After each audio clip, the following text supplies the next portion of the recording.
Welcome back to our IMC discussion. And in this episode, we are going to talk about the global PR strategies and challenges. But before that, let me introduce to you our noble guest. We have in here Mr. Nathaniel King Yorson. and Miss. Sednam Nancy Odam. Okay, so let's go straight to the questions. The first question: please let us know what global PR means and what it involves. I would like to quote from the PRSA, which states that public relations is a strategic communication process that builds mutually beneficial relationships between organizations and their publics.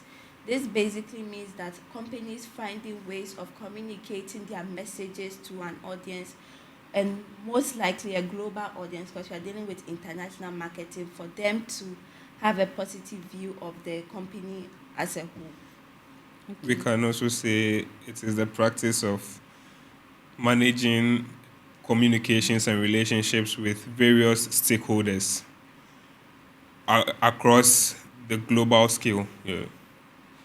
Okay, so the second question: as the topic goes, global PR strategies and challenges. Miss Nancy, what do you think some of the strategies could be? Okay, so one good way we'll say is leveraging digital platforms. We are in a technological era. So one way of us communicating is through social media apps like Snapchat, Instagram. So companies have taken advantage of that and are now trying to create a more parasocial relationship with their customers by letting them feel that, oh yes, we care about you, or we are involved in what is going on. So as our previous people just stated about the Coca-Cola share a Coke, they did it on social media where people were told to take pictures of them sharing a Coke with their loved ones. So yes, that was one way. Another way we will do is to constantly evaluate and monitor our PR strategies. Not every strategy we employ would be good as we have thought it would be. So we have to monitor and make sure that any mistakes that come across, we have addressed them and we evaluate it. So maybe now it is outmoded, it's no longer good. So we'll change it and try to fit with the current state of the people. Another one would be, for me personally, would be cultural sensitivity. The culture or the country we are going to, we don't always have the same pattern, so we have to learn to adapt to what they are doing. So as she previously stated, when McDonald's came to India, they know that the Indians don't eat beef, so they brought in a chicken menu offer.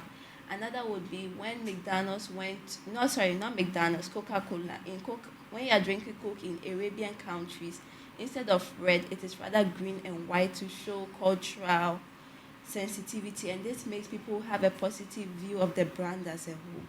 So those are the strategies. Thank you, Miss Nancy. So, Mr. Nathaniel, please tell us some of the challenges.